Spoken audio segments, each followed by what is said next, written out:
The first one goes to Joan G. Askinasi, class of 1956. She was a physical education teacher who served as a track and field official when the International Games for the Disabled were held at Hofstra University. With her husband and our good friend Dave, she co-founded the BC Former Athletes Association and hosted the group's annual dinner in Florida every January. And this January will be the 27th year. And Marla and I have attended many of them, and it's amazing how the football players have scored more touchdowns each year that we go there. So it's quite an affair. So Joan, come on up here and get your award. Thank you. Hello, everybody. Happy to see everybody here this morning, still morning. And I would like to thank the Brooklyn College Alumni Association for this award. I'm very, very honored. And I accept it gracefully and gratefully from you. Being a teacher of physical education for 25 years out in Levittown, Long Island, I have a love for kids. I always have. And I always wanted to be a gym teacher because my uncle was a gym teacher. And he was so successful and loved. And when I became a teacher, well, before, when I came to Brooklyn College, I got the type of education and learned the spirit, which I had enormous amounts of. But in fact, they had to calm me down many times. But to go out into the field to work with children. And over the years, I discovered that physical education is the type of a major and the type of a teacher that a child doesn't think you're a teacher. You're her friend.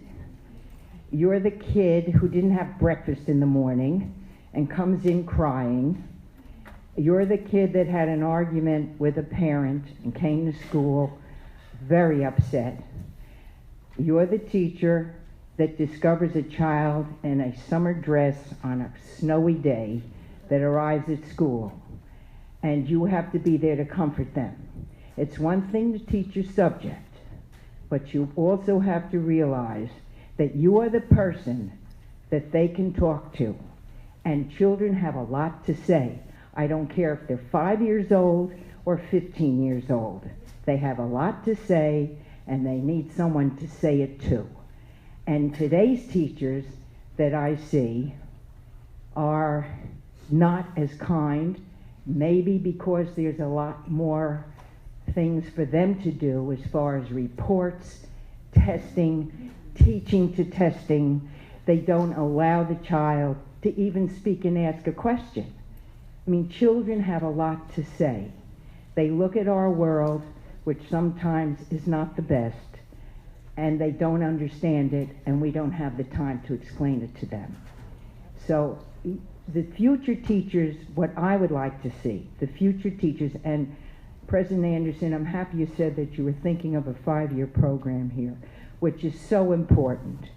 The teachers have to have the heart and remember, no matter what happens to you at home personally, when you enter that school building every day, you put your agenda in a box up on a shelf, because now for the next 6 hours, you are their friend, and you have to understand that. And that's what I really would like to see from here on in with future teachers and the way that they are trained at school. There's more to life than a test, and they have to learn that. They really do.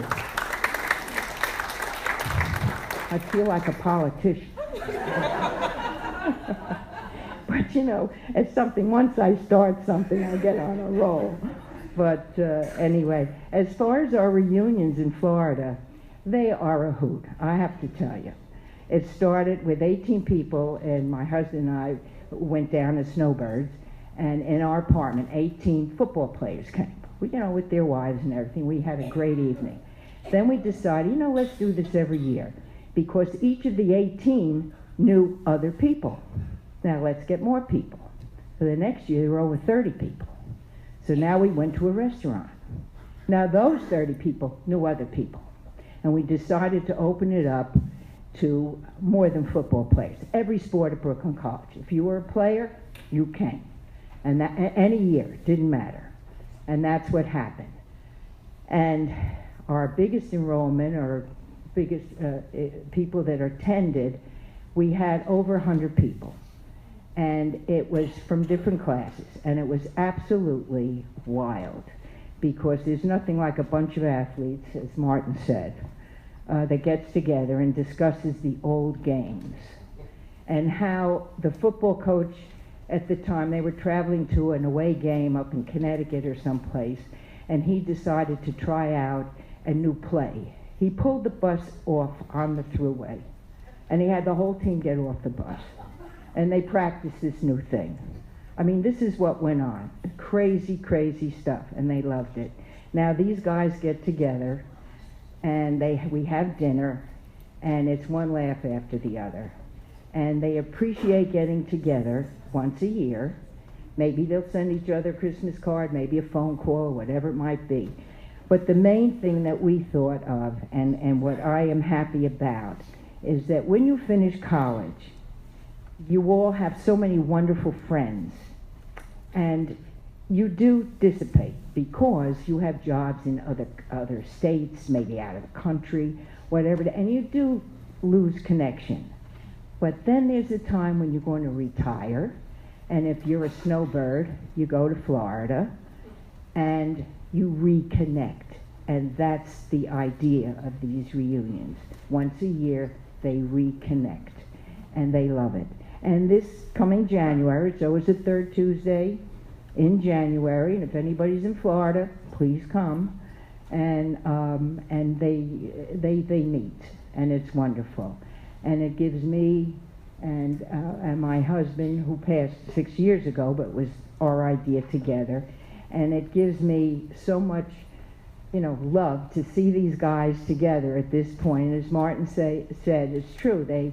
Many times they thought they won the game, but they really didn't. But nobody says anything about it. We don't want to spoil it. That kind of thing. And I have to tell you one other thing, because it's funny.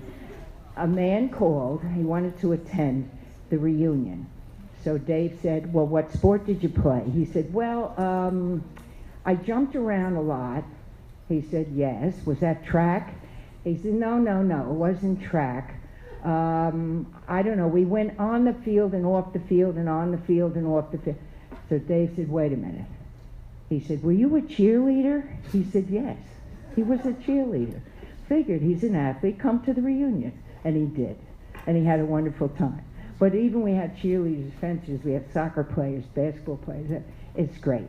So as I say, open invitation. If you're in Florida, third Tuesday, January, please come. Thank you very much for this award.